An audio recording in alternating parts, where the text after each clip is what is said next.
कर्म की 10 अवस्थाएं 205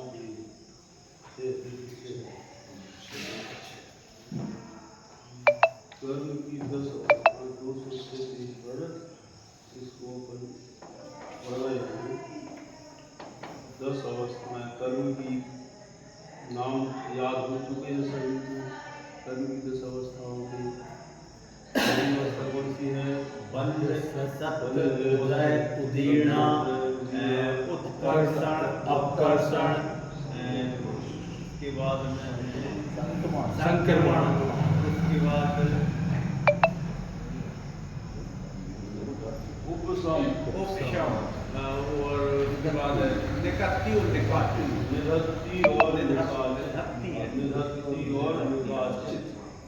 तो सबसे पहले क्या है? बंध, सत्व या सत्ता, उदय, उदीर्णा, उत्कर्षण, अपकर्षण, संक्रमण, उपशम, निधत्ति और निकाचित। ये 10 अवस्थाएं 10 करण हैं। क्या है ये? 10 करण कहते हैं। 10 अवस्थाएं 10 करण कहलाते हैं। तो इनको अपन समझ रहे हैं। सबसे पहले बंध के बारे में जाना कि बंध क्या है। उद्गत कर्म वर्गणाओं का कर्म रूप में परिणत होकर के आदि प्रदेशों के साथ एक क्षेत्रावगाह स्थित हो जाने का नाम क्या है? बंध है। कर्म वर्गणाओं का आदि प्रदेशों के साथ एक क्षेत्रावगाह संबंध को प्राप्त हो जाने का नाम क्या है? बंध है। और वो कैसे होता है? कैसे होता है? राग द्वेष आदि, कषाय राग द्वेष आदि से और योग से हम क्या करते हैं? कर्म बांधते हैं। और जैसे ही कर्म बनता है, 4 चीजें, 4 बातें वहाँ पर एक साथ हो जाती हैं। प्रकृति, स्थिति, अनुभाव और प्रदेश। प्रकृति, स्थिति, अनुभाव और प्रदेश, 4 बातें ऑटोमेटिक एक साथ वहाँ पर हो जाती है। प्रकृति पड़ जाती है, स्थिति पड़ जाती है, अनुभाव पड़ जाता है और प्रदेश। 4 बातें तुरंत ही हो जाती हैं। जैसे हम भोजन करते हैं तो भोजन करने के बाद भोजन का क्या होता है? क्या होता है भोजन? चबाते हैं, ठीक है, चला गया। लेकिन उस भोजन का क्या होता है?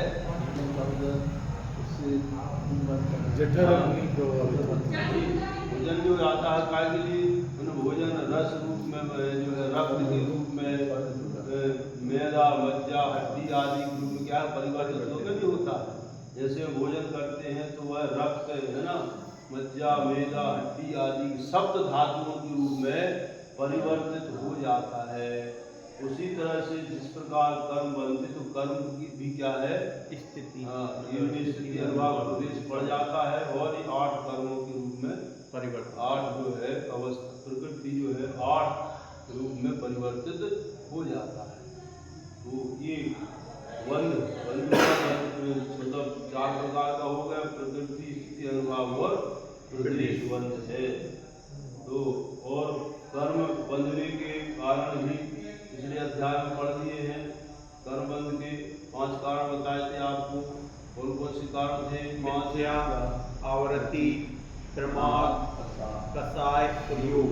विद्या, दर्शन, आवृत्ति, प्रमाद, कषाय और योग, ये बंध के कारण है। विद्या, दर्शनावृत्ति, प्रमाद, कषाय, योग बंध हेतु। ऐसा सूत्र आचार्य उमा स्वामी ने 8वें अध्याय में तत्वार्थ सूत्र कहा हुआ है कि ये क्या है? बंध के 5 कारण हैं। और आश्रम के भी कारण बताए। आश्रम मतलब कर्म का आना, और आने के बाद क्या है? आदि प्रदेशों के साथ एक क्षेत्रावगाह संबंध को प्राप्त हो जाना, बंध जाना, वो बंध है। तो बंध के कारण 5 हैं। इस तरह से आश्रम के भी कारण है। आश्रम का कर्म का कारण होता कर्म जो है कौन कौन से कारण मनोवचन जो है काय वांग मना कर्म योगा सा आश्रवास स कसाय कर्म योगान उद्रा नागत सा वरदान। तो ये बंध के होने के कारण क्या हो गए? मिथ्या दर्शन, अवरति, प्रमाद, कसाय और योग। ये क्या है? बंध के कारण है। आश्रव कारण भी अलग अलग कर्म के आश्रव के कारण बताए ना आपको। जैसे ज्ञानावरणी कर्म के आश्रव के कारण बताए हैं। क्या बताया? ज्ञानावरणी तत्वदोष निर्णव मात्सर्यांतराय साधु भाषा ज्ञान दर्शनावरण हुए। ज्ञानावरण दर्शनावरण कर्म के आश्रव के कारण प्रदोष निर्णव मात्सर्य और असाधना उपघात, ये सब क्या है? ज्ञानावरण दर्शनावरण के आश्रव के कारण है। प्रदोष अर्थात जो है कोई उपदेश दे रहा है, मन ही मन क्या करना जो है प्रशंसा तो नहीं करना, और क्या है? मन ही मन ईर्षा करना, बुरा भला उसको समझना। लेना यानी छिपाना, नाम है और कहाँ से ज्ञान प्राप्त किया है, या कुछ पूछ रहा है तो नहीं बताना इत्यादि क्या है? लेना कहलाता है। मात्सर्य जो है ईर्षा भाव से नहीं बताना। आसाधना उपघात, आसाधना दोष लगाना, उपघात यानी क्या है?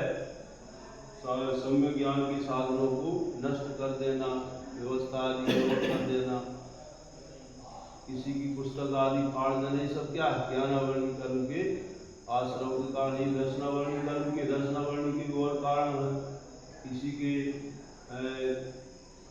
आँख फोड़ देना, किसी के दर्शन में बाधा उत्पन्न होना करना इत्यादि बहुत से काम क्या है? दर्शनावरणी। और इसी तरह से वेद जो है ज्ञानावरण मोहिनी कर्म के आश्रव में मोहिनी दो प्रकार का बताया था, दर्शन मोहिनी और चारित्र मोहिनी। दर्शन मोहिनी के आश्रव के कारण क्या है?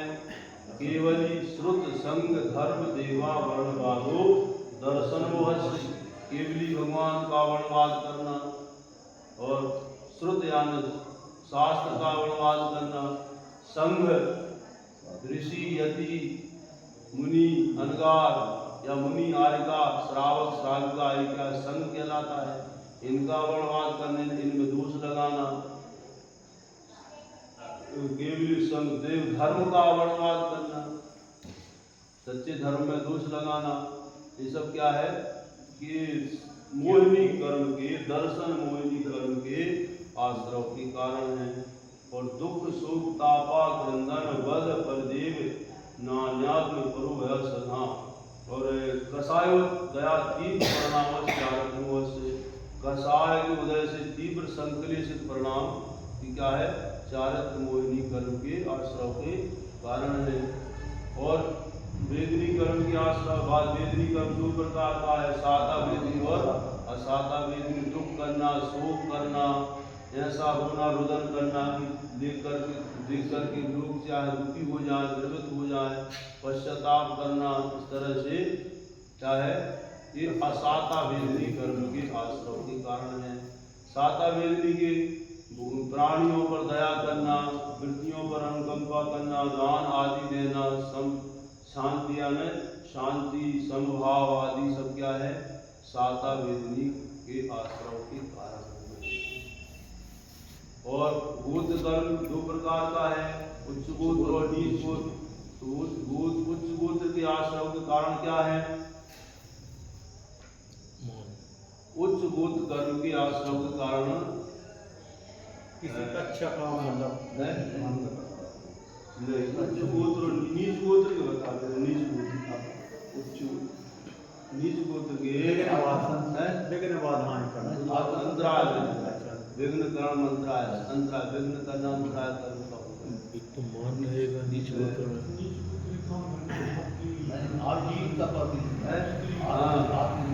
और प्रशंसा पर की निंदा, ऊपर मतलब इसका विपरीत, निंदा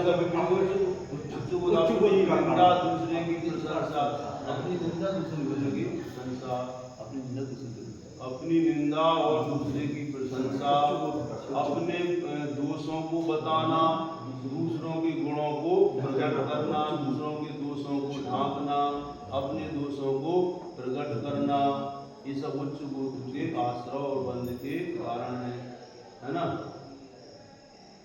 गोत्र हो गया। और नामकरण के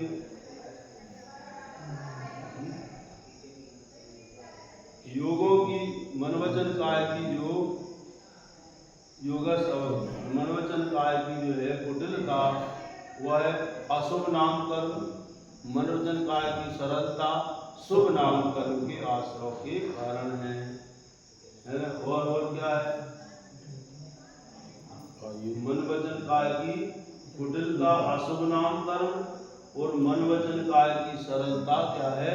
शुभ नामकरण के आश्रय बंध के कारण है। और आयु कर्म कितने प्रकार का है? 4 प्रकार का है।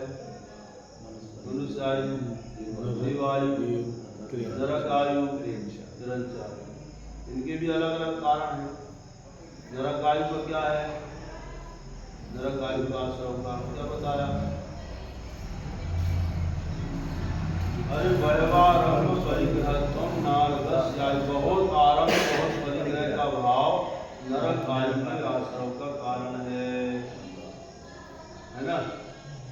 और अल्पारंभ परिग्रहत्वम मानुषस्य, इससे उल्टा क्या है? मनुष्य। वैवारंभ परिग्रहत्वम नारदस्य आयुषा, और इससे उल्टा अल्पारंभ परिग्रहत्वम मानुषस्य, अल्प आरंभ अल्प परिग्रह का भाव मनुष्य आयु के आश्रय का कारण है। स्वभाव मार्गम से, स्वभाव की कोमलता भी क्या है? मनुष्य आयु के आश्रय का कारण है। स्वभाव से कैसे होते हैं?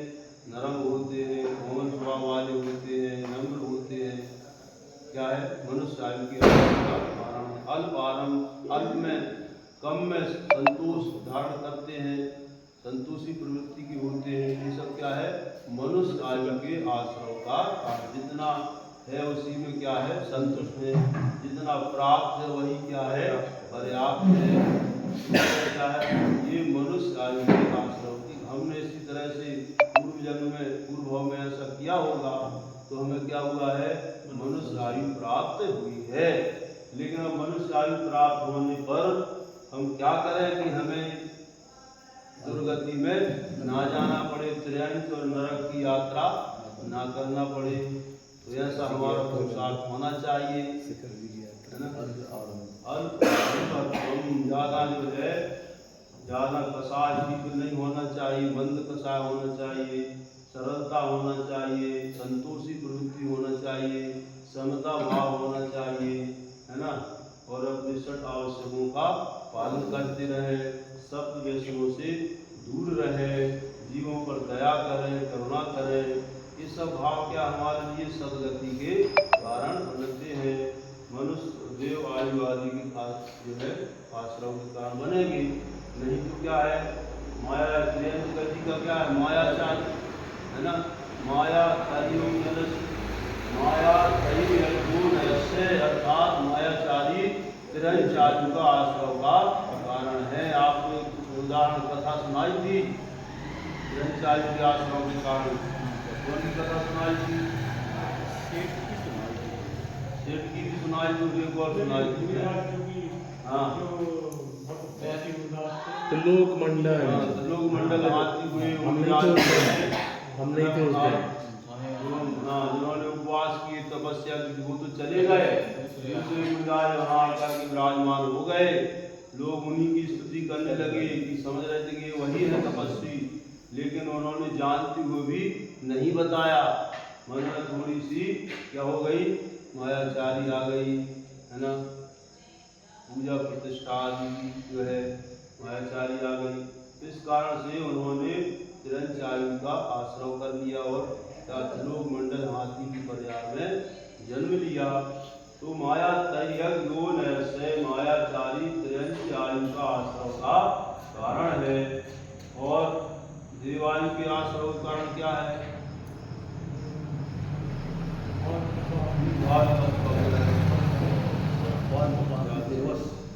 काम निद्रावाद कौनसी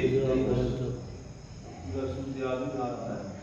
तो ये सब क्या है, देव आयु के कारण है। बाल तप अज्ञानियों का तप, मिथ्या दर्शन के साथ तप, वो क्या है, बाल तप को तप कह सकते हैं। अकाम में बाल तप, संयम आदि जो है, यंत्र हाँ भवनत्र भवनांतर नहीं, भवनवासी और व्यंतर दोनों। तापसी लोग जो है वो बाद में स्वर्ग तक चले जाते हैं। तापसी जो है बाद में स्वर्ग तक जाते हैं। कहाँ तक जाते हैं? बाद में स्वर्ग तक जाते हैं। हाँ, भवनत्र के साथ साथ वहाँ भी चले जाते, बाद में स्वर्ग तक जा सकते हैं। तो ये सब देव आयु को, और सम्यक त्वमचे, सम्यक दर्शन भी देव आयु के आश्रव का कारण है। वैसे तो सम्यक दर्शन आश्रव का कारण नहीं होता है, लेकिन उसके साथ जो सराग सम्यक दर्शन है, राग भाव है, वह क्या कराता है, आश्रव का कारण बनता है। वितराग सम्यक दर्शन तो आश्रव कर्म के आश्रव का कारण नहीं होता, वो तो निर्जरा निर्जरा का ही कारण होता है। इसलिए सम्यक दर्शन को भी क्या है, आश्रम विनायक देव आयु के आश्रम के। सम्यक दर्शन जो है वह वैमानिक देवों के आयु का आश्रम बनेगा, कारण बनेगा, भवनत्र आदि में नहीं। सम्यक दर्शन कौन सी आयु, वैमानिक देवों की आयु के ही आश्रम का कारण बनेगा। विघ्न करण मंत्राय से, और विघ्न करना क्या है, अंतराय कर्म के आश्रव का कारण है। ये सब आश्रव के कारण बंध भी बता दी, बंध 5 प्रकार का बंध, 5 कारण बताई बंध के। मिथ्या दर्शन, अवरति, प्रमाण, असहयोग, बंध हेतु। 4 प्रकार के बंध में से आपको हमने बताया था, 2 बंध जो है कसाय से होते हैं और 2 बंध योग से होते हैं। हम नाम बता रहे हैं, प्रकृति, स्थिति, अनुभाव और प्रदेश। इनमें से 2 कौन से बंध जो कसाय से होते हैं और 2 कौन से बंध जो योग से होते हैं। स्थिति अनुभाव कसाय से, प्रकृति प्रदेश, मतलब योग कसाय से, प्रकृति प्रदेश, प्रकृति और प्रदेश योग से, और स्थिति अनुभाव किससे होता है, कसाय से होता है। इस तरह से ये अपन पहले समझ। शास्त्री जी, कामदेव का बंध जो होता है उसमें नामकरण का कैसी भूमिका रहती है? तो शरीर की संरचना में रहती है, लेकिन कामदेव का बंध कौन से कर्म से होता है? शरीर की संरचना तो है शुभ नाम का, शुभ नाम का, शुभ नाम का।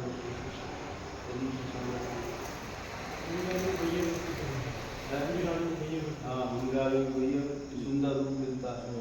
हाँ, भैया करने, ठीक बिल्कुल। भक्ति सुंदर रूपम ऐसा कहा गया। भक्ति करने से क्या होता है, सुंदर रूप। उच्चै गोत्रम प्रणते भोगो दाना उपासनाथ पूजा, भक्ते सुंदर रूपम स्तवनाथ कीर्तिस्तपो निधिषु।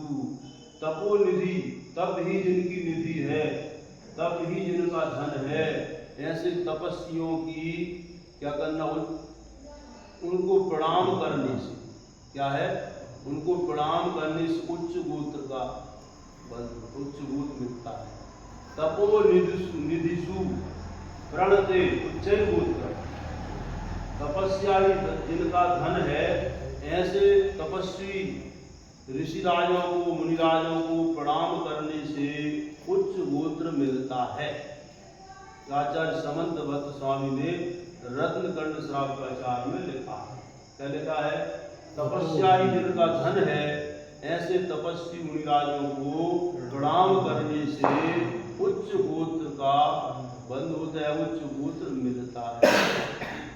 उच्चै गोत्रम प्रणते भोगो दानात्, दान देने से, उनको दान देने से, उनको क्या करने से, दान देने से भोग, सांसारिक भोग लोगों की साथ प्राप्ति होती है। इनको, उन पात्रों को दान देना। और उपासना पूजा, उपासना करने से भक्त उनकी क्या है पूजा करने से, है ना, उनका ध्यान करने से क्या है पूजा है प्रतिष्ठा, ऐश्वर्य, प्रतिष्ठा, है ना, यश आदि की प्राप्ति हुई। और भक्ते सुंदर रूपम, भक्ति करने से क्या होता है सुंदर रूप की प्राप्ति होती है। ऐसा जो है आचार्य समंतभद्र स्वामी ने इस प्रकार का जो है वर्णन रत्न कर्ण श्रावकाचार में किया था, है ना। जितने कामदेव हुए ना इन सब ने क्या है पूर्व में ऐसे तपस्वियों की सेवा की है, भैया वृत्ति की है, उनको दान दिया है। इस कारण से वसुदेव का दृष्टांत आता है कि वसुदेव क्या है क्या थे, बहुत सुंदर रूप था उनका वसुदेव का। वसुदेव कौन थे? कृष्ण जी के पिता का नाम क्या वसुदेव, बहुत सुंदर थे। वो जहाँ भी निकल जाते थे नगर की जो नारियां हैं बाहर आ जाती थी देखने के लिए, अपने छज्जे पर आकर खड़ी हो जाती थी बाहर। वो बलदाऊ को धारणा नहीं है, है बलदाऊ वसुदेव का है वसुदेव का है, वो बलदाऊ को नहीं है। बलदाव को। अरे तो वो हम लोग तो अभी तक बलदाव को बचपन था में जो वो पीठ वाली वो पीठ वाली जो मूर्ति विराजमान है वो ना, अलग हो, मांगी तुंगी में। तो वो उस मूर्ति से जुड़ा नहीं है। मतलब वसुदेव आप हरिवंश पुराण पढ़िए, हाँ। उसमें वर्णन मिलेगा। वसुदेव जो है इतने सुंदर थे, इसलिए उनको क्या किया था, फिर उनको कहीं और भेज दिया था उनके भाई ने, अच्छा उनके भाई समुद्र विजय कहीं और भेज दिया था कि तुम यहाँ रहोगे तो नगर में क्या है बहुत ज़्यादा क्या हो रही अव्यवस्था हो रही है। उनको वहाँ जो है वहाँ भेज दिया था।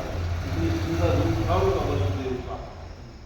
तो उन्होंने क्या पूर्व भाव में मुनियों की सेवा की थी, उनको औषधि आदि दान दिया था, भैया वृत्ति की थी, उस कारण से उन्हें ऐसा सुंदर रूप प्राप्त हुआ था। तो पंडित जी वो कहानी आपने बलदाऊ क्या वो पीठ पीछे वो वाली कैसे वो है हमको नहीं मालूम क्या है।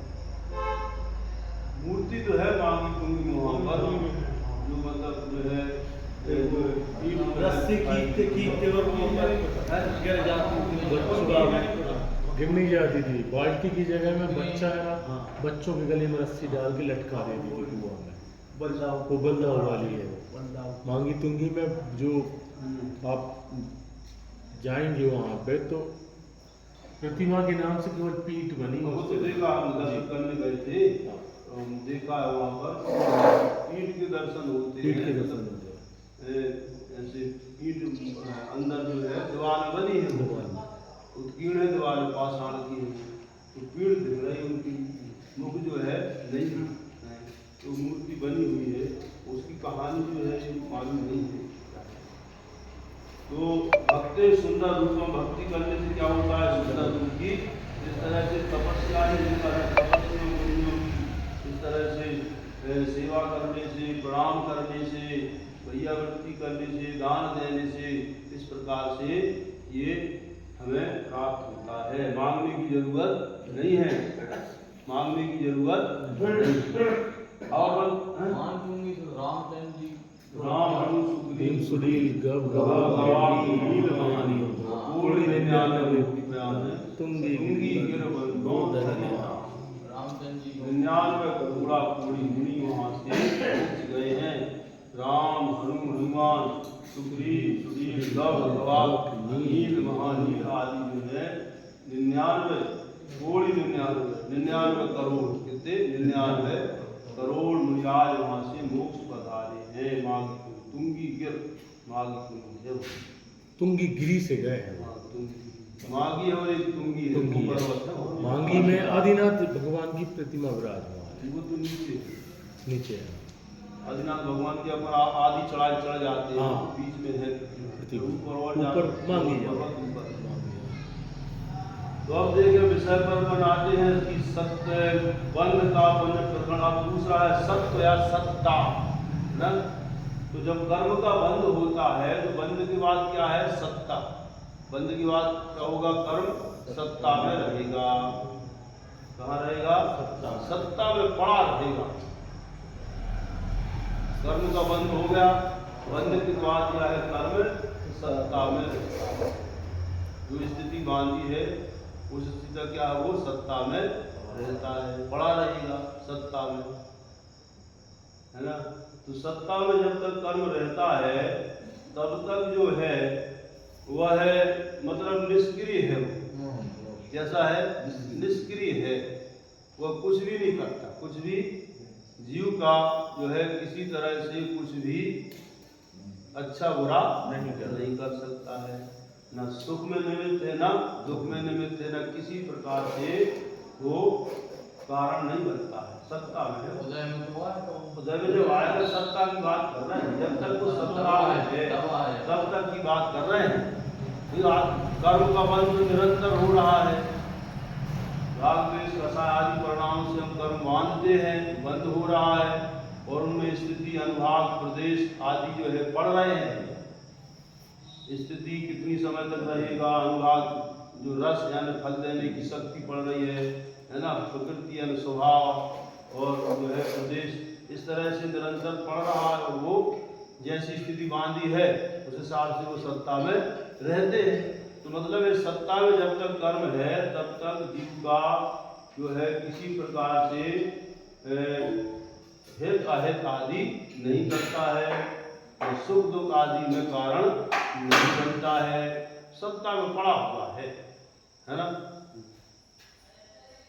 आचार्य कुंद महाराज ने सत्ता में स्थित कर्म को समय सार में लिखा क्या है, उन्होंने मिट्टी में पड़े हुए ढेले के समान बताया है। ऐसा धरती में पड़ा हुआ ढेला जो है ढेले के समान बताया है कि जैसे धरती में पड़ा ढेला जो है वो क्या है, पड़ा हुआ है, किसी तरह से कोई मतलब किसी जो है कार्य के साधन का माध्यम नहीं है, पड़ा है। तो इसी तरह से आत्मा के साथ कर्म बन गया, जब तक सत्ता में वो कैसा होगा, मिट्टी के ढेले के समान है, मिट्टी का ढेला पड़ा हुआ है और कर्म बनते रहते, स्थिति मान लीजिए कर्म बांधा हमने और वो स्थिति 10 वर्ष की बांधी, 20 वर्ष की बंधी है, स्थिति पड़ी है, 1000 वर्ष की पड़ी है, 10,000 वर्ष की पड़ी है, तो सत्ता में स्थित है। तो कर्मों की स्थिति बहुत लंबी होती है, मतलब उत्कृष्ट स्थिति अलग अलग कर्म की अलग अलग बताई है। 63 साल रूपमाण्यायुषा, आयु कर्म की स्थिति कितनी है, उत्कृष्ट स्थिति आयु कर्म 33 साल है, 63 साल रूपमाण्यायुषा, 63 यानी 33 साल। उत्कृष्ट स्थिति किसकी है, आयु कर्म की है, आयु कर्म की है।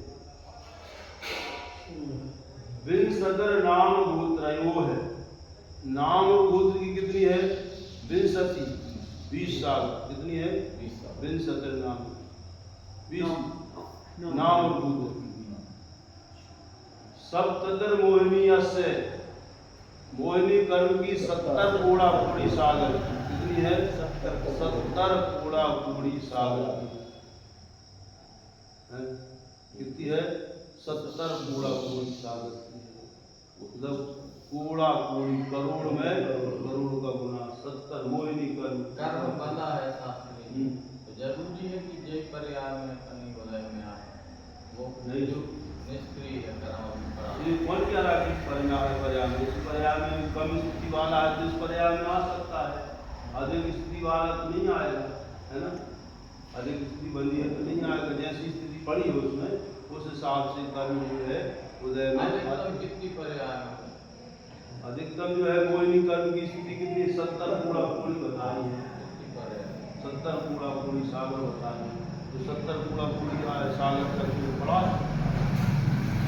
मुझे नहीं मालूम कि अपने उदय में कौन सी कर्म आ रहा है, क्या है, कर्म तो निरंतर बन रहे हैं, कौन से समय के आ रहे हैं, कौन से समय की आ रहे नहीं अपन नहीं बता सकते, जैसी स्थिति कर्म की बनी उस हिसाब से उदय में आज। लेकिन ये तो है, लेकिन एक बात उदीर्णा भी होती है, उदीर्णा का मतलब समय के पहले भी आ जाती है, उदीर्णा भी होती है, ये तो अपन मतलब एक सैद्धांतिक बात कर रहे हैं कि कर्म जब बंधा है तो क्या है वो सत्ता में रहता है, जब तक उदय नहीं तब तक क्या है वो सत्ता में पड़ा हुआ है। सत्ता में कैसा रहता है, मिट्टी के ढेले के समान बताया। इसी तरह से आचार्य जयसेन महाराज जिन्होंने समय सार की टीका लिखी है, आचार्य जयसेन महाराज, उन्होंने सत्ता में स्थित कर्म को हाथ में रखे हुए विष के समान कहा है। हाथ में रखे हुए विष के समान, हाथ में विष लिए कोई, वो विष जो है हाथ में रखा विष क्या कर सकता है, नुकसान कर सकता है, नहीं कर सकता।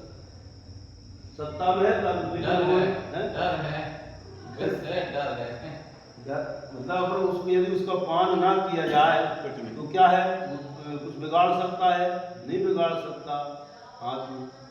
तो कर्म भी क्या है, सत्ता में पड़ा है, वह किसी तरह से जब तक सत्ता में है तब तक वह किसी तरह से जीव के सुख दुख में, हानि लाभ आदि में, मान अपमान किसी भी तरह से उसमें जो है साधन नहीं बनता है। जैसे हाथ में जो हुआ विष है वह किसी तरह से मतलब अच्छे या भले आदि का कारण नहीं बनता है यदि उसका पान नहीं किया जाता है ना, हाथ में स्थित तब तक। इस तरह के उदाहरण के द्वारा सत्ता में स्थित कर्म को बताया है। तो पहले क्या हो, बंद होगा, बंद के बाद क्या होगा, सत्ता होगी, और सत्ता के बाद क्या होता है, उदय। सत्ता के बाद क्या उदय, क्रम है इसका, बंद, सत्ता और उदय। बंद के बाद सत्ता रही, तो सत्ता के बाद क्या है, उदय है। तो कर्म बांधते हैं, बांधते समय जो है बंद करते तो उस समय जो है तो कोई मतलब हंस के बांधते हैं, और उस समय कोई चिंता टेंशन नहीं, सब बनते अच्छे बुरे काम करते हैं, शुभ अशुभ काम करते हैं, और क्या करते, कर्म शुभ अशुभ बनते रहते। लेकिन उस समय बनते समय सत्ता में है तो उस समय कोई टेंशन नहीं। टेंशन कब होता है, टेंशन कब होता है, जब कर्म उदय में आता है। जब कर्म उदय में आता है तब जो है वो उससे डरता है। किससे डरता है, कर्म की उदय विष जो है शरीर में चला गया वो, मतलब हाँ, जब तक हाथ में है तब तक कुछ नहीं करेगा, लेकिन उसका पान कर लिया तो क्या हो गया, फिर वो प्राण का घातक बन जाएगा। तो कर्म जब तक सत्ता में तब तो कुछ नहीं हो, जब उदय में आएगा तो क्या हो जाएगा, तब समझ में आएगा कि भैया नानी याद आ जाएगी, फिर रोएंगे, कष्ट में, मतलब दूसरों को दोष देंगे कि इसने हमारा बिगाड़ कर दिया, इसने हमारा नुकसान कर दिया, है ना, इसने मेरे लिए मार दिया, पीट दिया, गाली दी, अपमान किया। ये सब क्या होता है, कर्म को उदय से ही तो होता है। तो बांधते जो है हंसते हंसते, लेकिन जब कर्मोदय में आता तो क्या है, रोते हैं। पर कर्म का उदय आया, उदय में तो आएगा, कर्मोदय, कर्म का उदय जो है वह अच्छे अच्छे महापुरुषों को भी नहीं छोड़ता है, कर्म छोड़ता है। वहाँ ये नहीं है भैया कि अब भैया तीर्थंकर हैं यार, इनके यार इनके उदय में आया, ऐसा कर्म सोचेगा, सोचता है नहीं। वहाँ नहीं चलता किसी तरह से भेदभाव, वहाँ तो बिल्कुल ईमानदारी है। वहाँ कर्म सबसे बड़ा क्या है, सच्चा न्यायाधीश है। कर्म क्या है, सबसे बड़ा और सच्चा न्याय, वहाँ किसी तरह का भेदभाव नहीं चलता है। भगवान ऋषभ देव, तीर्थंकर भगवान ऋषभ देव को भी क्या है, कर्म के उदय में आहार नहीं मिला, आहार नहीं मिला। बड़े बड़े भगवान रामचंद्र जी जो है जंगल में भटकते रहे, सीता जी का जो है अपहरण हुआ, पांडव जैसे महापुरुष क्या है कितने परेशान हुए, कर्म को देखो तो बड़े बड़े महापुरुषों को नहीं छोड़ा। फिर साधारण व्यक्ति की तो बात ही क्या है, कर्म किसी को नहीं छोड़ता है, वहाँ कोई भेदभाव नहीं चलता है, वहाँ किसी तरह का भेदभाव नहीं। तो उदय मतलब स्थिति पूर्ण होने पर कर्म क्या होता है, कर्म का उदय आता है, वो फल देता है। कर्म क्या करता है, फल देता है। अब एक बात और ध्यान रखें, कि सत्ता में कर्म है। यदि मान लीजिए अपन विचार करें कि सत्ता में कर्म पहले उदय में आ जाए तो क्या होगा? की बात सामान्य बात कर रहे हैं कि सत्ता में उदय में आ जाए तो वो तो फिर निर्जरा हो जाएगी, वो अलग है, सामान्य बात है। जैसे राजा शरण का जीव नरक में है, उनकी तीर्थंकर प्रकृति की सत्ता है, उनके अंदर कौन सी कर्म की सत्ता है? तीर्थंकर की सत्ता, जो उसका बंद किया है पहले महावीर स्वामी की जो है पाद मूल में तीर्थंकर प्रकृति की सत्ता है कि उनके अंदर वो सत्ता है, तो कर्म सत्ता में है तो कुछ उनके लिए कुछ मतलब फायदा है उससे, सत्ता में पड़ा है वो जीव के सुख दुख आदि में किसी तरह से कोई वहां पर साधक नहीं है। भाई कर्म में पहले नरक में है तो पहले नरक में जैसे दूसरे नार की कष्ट भोग रहा है वैसा ही वो भोग रहा है वहां पर। ऐसा तो है नहीं कि नार की सोच रहे होंगे यार कि ये तीर्थंकर बनने वाले हैं तो यार इनसे लड़ाई ना करें, वक्त देने के लिए इनसे झगड़ा ना करें, इनसे मारपीट ना करें, नहीं, वहाँ कुछ भी होने वाला नहीं। सत्ता में है कर्म लेकिन उससे कोई फर्क पड़ने वाला नहीं है। अब मान लीजिए बात कर रहा था कि पहले उदय में आ जाए तो क्या होगा? तीर्थंकर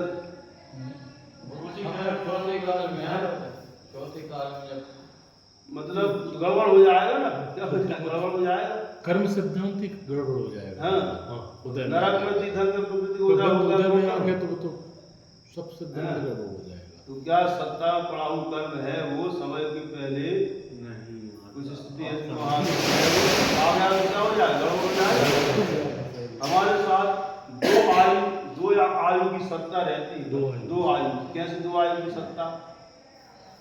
एक जिसमें है वो पहला नहीं, थोड़ी सी जैसे आज महावीर मतलब श्रेणी राजा मनुष्य गति में आए तो ऐसी दो आयु दो आयु की सत्ता हम मतलब हमारे अंदर हो सकती है। जरूरी की सब जिसने आगामी आयु का बंद कर लिया है उसमें दो आयु की सत्ता हो गई। एक तो क्या है, दो आयु कौन सी होती? भुज्यमान आयु और बद्धमान आयु। भुज्यमान आयु कौन सी कहलाती है? जिसका हम भोग कर रहे हैं। भुज्यमान जिसका क्या है? भोग कर रहे हैं, जो आयु अभी चल रही है वो भुज्यमान आयु है। मनुष्य तो हमारी आयु कौन सी है? भुज्यमान आयु है। और आगामी आयु का उनका बंद कर लिया, देव आयु का कर लिया है या मनुष्य आयु का कर लिया तो वो क्या कहलाएगी? बद्धमान आयु कहलाएगी। क्या कहलाएगी? वो बद्धमान आयु कहलाएगी वो। तो दो आयु की सत्ता हो गई ना, जिनने आगामी आयु का बंद कर दिया तो एक भुज्यमान आयु हो गई, दूसरी कौन हो गई? बद्धमान आयु। अब मान लीजिए कल्पना करो कि वो बद्धमान आयु उदय में आ जाए तो क्या होगा? वो गड़बड़ हो जाएगा। क्या हो जाएगा? मान लीजिए उसने अब वो नरक आयु का बंद कर दिया, देव आयु का बंद कर दिया, तो वर्तमान आयु उदय में आया सत्ता पड़ी है, क्या हो जाएगा? तब क्या हो जाएगा? गड़बड़ हो जाएगा, व्यवस्था बंद हो जाएगी। इसलिए उस सत्ता में पड़ी है वो कुछ भी करने वाली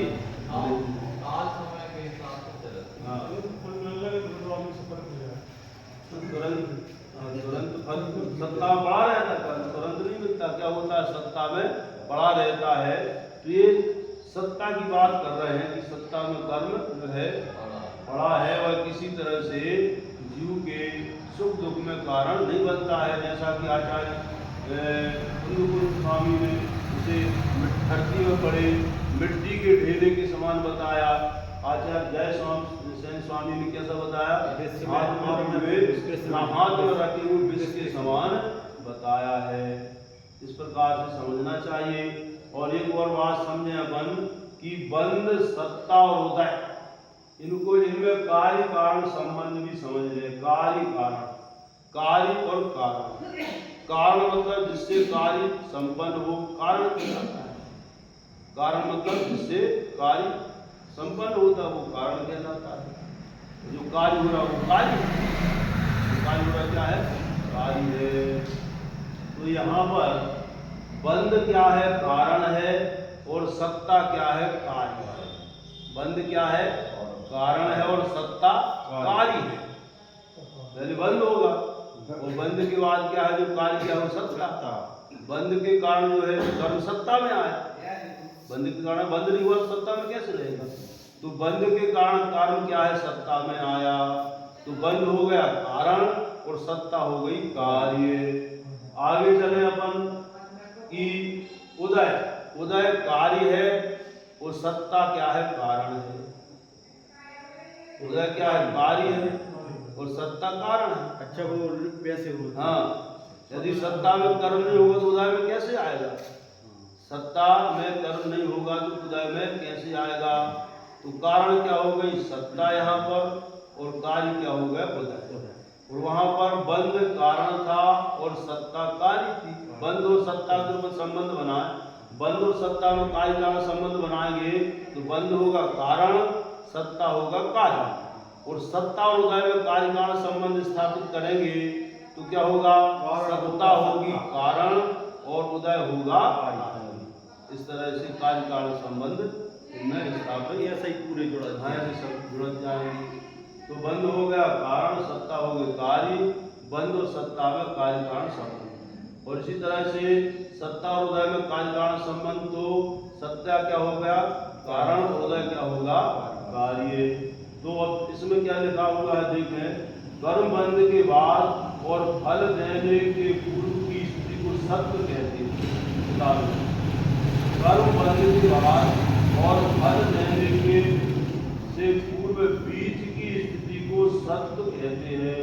सत्व काल में कर्म का अस्तित्व रहता है पर सक्रिय नहीं होता है। जैसे औषधि खाने के बाद वह तुरंत असर नहीं करती है किंतु कुछ समय बाद प्रभाव दिखाती है, वैसे ही कर्म भी बनने के बाद कुछ काल तक सत्ता में बना रहता है, बाद में वह फल देता है।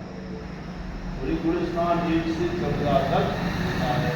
मतलब कर्म सत्ता में पहले गुणस्थान से लेकर 14वें गुणस्थान तक पाया जाता है। सत्ता में कर्म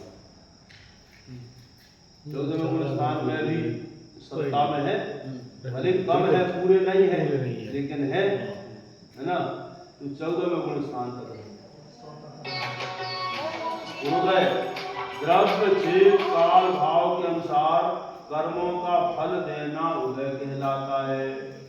आबादापूर्ण होने पर निषेध रचना के अनुसार कर्मों का फल प्राप्त होना उदय कहलाता है।